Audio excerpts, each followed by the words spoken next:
botatzen dau musa haiuna. Arratsalde on guztioi. Hitz egingo du pixka bat Imanol Mejikaren lanaz. Bizitzarekin ezin dugula ezer esan, ez dugulako eta asko ezagutzen, badakigu Hego Amerikan ibili zala urte asko eta familiakin ez dugu kontaktorik eta ez dakigu gauza hondirik hortaz. Beren liburua, Jainkoa, hori da importanteena, horren pixka bat esango dugu ze gordetzen duen eta zer esan nahi zituzten bere proposamenak, ez? Ez da liburu bat oso linguistika ez du asko sartzen, gehiago da filosofia, bizitzaren filosofiari buruz gehiago da hizkuntzari buruz baino esaten du beste zerbait. Beretzako gizakia lau osagai garrantzitsuenak ditu eta beteta dago. Alde batetik gorputz fisikoarena, hiru neurritan neurtzen liteken gorputz fisikoa. Bigarren lautaroa da bizipozarena, errekina edo energia duen gorputz fisiko horrek, lehen esan dugun fisiko horrek. Hirugarrena izango litzateke sentikortasunarena, pertsonak dituen emozio eta kargaz osatuta daudenak, eta laugarren konstiente izatearena. Ideia eta pentsamentu baliagarriak lantzea, hori izango litzateke bizi bat osotasunean bizitzeko. Eta gainera, hori bakarrik ez daukagu mintzaren doaina. Gainera, guk transmititu dezakegu bitzaren bitartez gure emozioak eta gure esangura guztiak. Eta mintzairak ematen digun posibilitatea entzuten ditugun antzekotzak onomatopeiaz, nik antzekotza deitu diot, erabilpena. Ez bakarrik pertsonak egiten duten zaratak eta hitzak, baizik eta naturak ematen digun zarata horiek entzuteko eta ahoskatzeko posibilitatea daukagulako.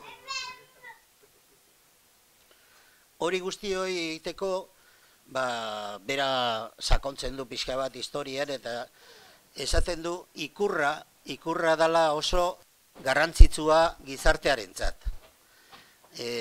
Esaten du Europa iparrean 15.000 urte zeramaten Kromagnonek Asiatik datozen herriekin nahastu zirela eta Euskaldunak eta Europan dauden beste etnia batzuek orduko ondare genetikoa daramagula.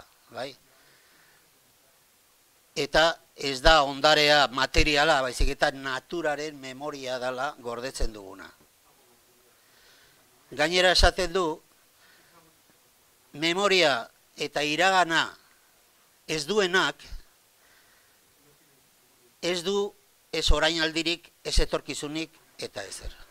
Orduan, naturaren memoria, genetikaren bitartez, pilatu eta berritu egiten da belaunaldi bakoitzean.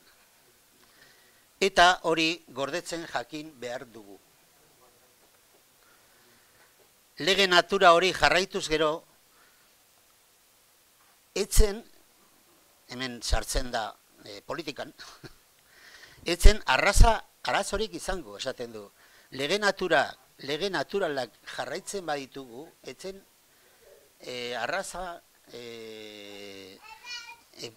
arazorik izango. Bakoitzak dana eta izan behar dena izan balitz, arrazakeria, arazo politiko hutsa besterik ezingo zen. Arrazaren desagerpenaren aldekoak sortutakoa. Eta esaten du, bai estaduek, bai erlijioek, gizakia hartalde erraldoi bat bihurtzea besterik ez dute nahi. Hori nahi dute estatuak, erlijioak, eta hor dabiltzan ideologia pila bat nahi dute dena hartalde bat bihurtzea eta jarraitu beraiek ematen dituzten gideak. Hori ikurrari buruz. Irudien zeresana. Euskaldunok irudi ezagunena duguna da laburua. Baita beste herri askotakoak ere, aspalditik laburtuan esan nahi dikigu, naturaren indarreta energia kosmikoaren kokapena, baikor edo eskorra izango dela nola jarrita dagoen eskubido eskerrera gure laburua. Hori nik uste eta asmakizun harin xamarra dela, baina berak hori esaten du. Eta irudi mundu batean bizi gara eta gizakia energia guztien ordezkaria da. Irudien balioa ordezkatzen duen balioa da. Ez da laburua bakarrik, bera bakarrik balioa daukala. Ezik eta ordezkatzen duen balioa da. Eskuratu duguna ipuin eta elezarren bitartez aspalditik.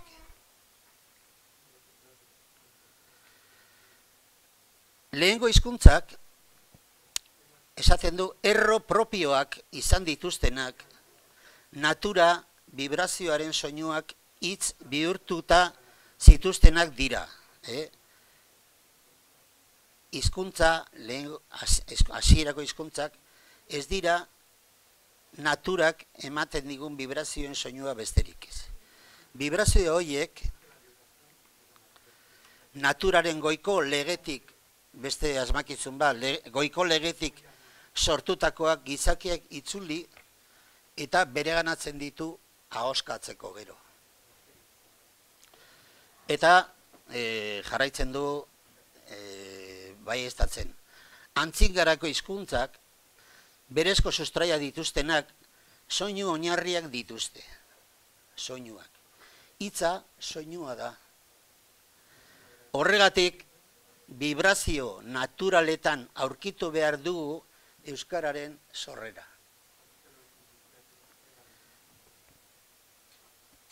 Onomatopeia.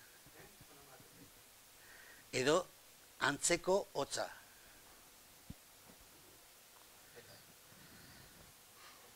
Ulertu eta egunerokotasunean erabiltzeak euskaldunok hizkuntza bat bihurtu duguna. Naturaren vibrazioak hizkuntza bihurtu duguna. Antzekotzak idazterakoan badirela hizki ezberdinen interpretazioak eta kontsonanteen zerrendan adibidez. Berak zatitzen du kontsonanteak eta bokalak eta alakoak, ez? Ni ez naiz oain sartuko bakoitza zer esan du, baino berak esaten du badaudela bi esanekoak, eta aipatzen ditu R bikoitza eta M, jarduerakoak, ZSBPF, jarduera gabekoak, NLL, haunditasunaz, lotuta daudenak, GK, TZ, TS, eta txikitasunaz lotuta daudenak, TDX, TX eta N. Kontsonanteak, berak esaten du, materialak dira. Kontsonanteekin materiala izendatzen dugu. Eta antzekotz onomatopeia fisikoekin lotuta daude. Kontsonanteak material fisikoekin lotuta daude. Aldiz, bokalak ez materiala dira, ez materialak. A eta E jarduarekin, O eta U sentikorrarekin, eta I aditusunarekin, eta nortasunarekin lotuta daudenak. Eta gero, H edo izki zuhurtua, hemen gaurra ematen du, ondo? Esaten du berak, soin barreneko soinua dala, H hori. Soin barreneko soinu bat. Nik uste dut, esan nahi duela, arnasari lotuta dagoela. Eta esaten du orain H hori jarri dala lekupila batian, baina berak esaten du, euskaraz idatzitako izki guztiak ahoskatu egiten dira. Letra bakoitza ahoskatu egiten da. Beraz, esaten du, ez du zentzurik, H hori jartzea han eta hemen bokalen artean, ez badira ahoskatu behar. Zertarako euskeraz, ahoskatu egiten badira hitz guztiak, zertarako jarri H-an eta hemen ez bada ahoskatu behar, hori lokeri badala. Azken hori da, garrantzitsuena bere ekarpena liburu horretan. Gero sartzen da, pixka bat, zazpi kandadutako tokian, eta hitz egiten du jainkoaz, esaten du jangoikoa izena, asmakizun petral bat dala. Esaten du, hasierako eta benetako izena, jainkoa da. Eta jainkoa izena, jakinduriari lotuta dago. Jainkoa. Jainkoa dena dakiena da. Lege natural guztien jarraitzailea eta perfekzio osoa gordetzen duena. Jainkoa. Dakie da. Jainkoa bateragunea da. Bateragunea da. Dena batzen duna. Baina gizakiak kritikatzen du, gaizki ulertu du erlazio hori jainkoarekin, jainkoa eta jakintasuna ez du oraindik behar moduan ikusi.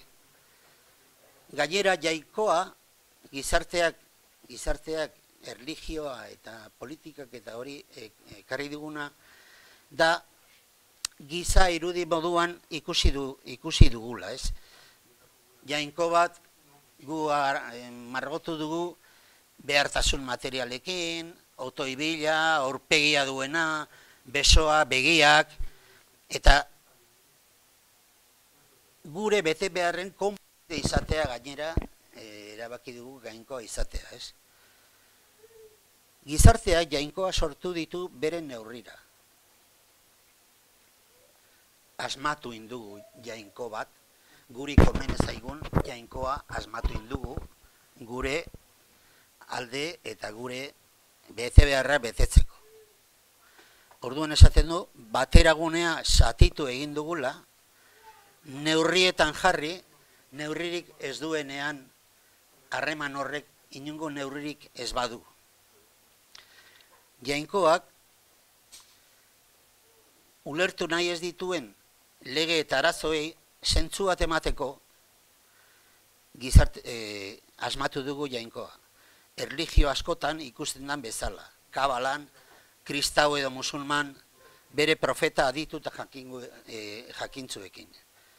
Orduan, hau garbi jarrita, bere ikuspegia, hitz egiten du, ja sartzen da, morala eta etika zer izango da beretzako.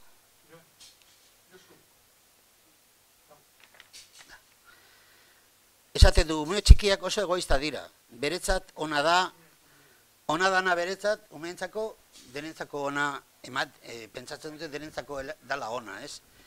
Eta kritikatzen du, taldeek ere hori egiten dutela. Pentsatzen dute, beraientzat, talde batentzako, ona dana, denentzako dala ona. Eta horregatik, hain kaltegarria direla. Eta hori morala da. Taldeak pentsatzea beraientzako ona dala, derentzako dala, hori morala da. Eta esaten du, etikoa dana naturatik dator. Eta ez inongo taldeetatik, eta ez inongo moraletatik. eta ikasteko grina, gauza ondo egitea, eta besteak errespetatzea, hori da pentsamentu etikoa. Esaten du, etika erabiltzen dutenek kontzienteak, zintzoak eta unibertsalak izango direla. Pertsonak eta herriak. Aldiz berai morala aplikatuz dabiltzanak egoistak, burrukazale eta asegabeak izango dira.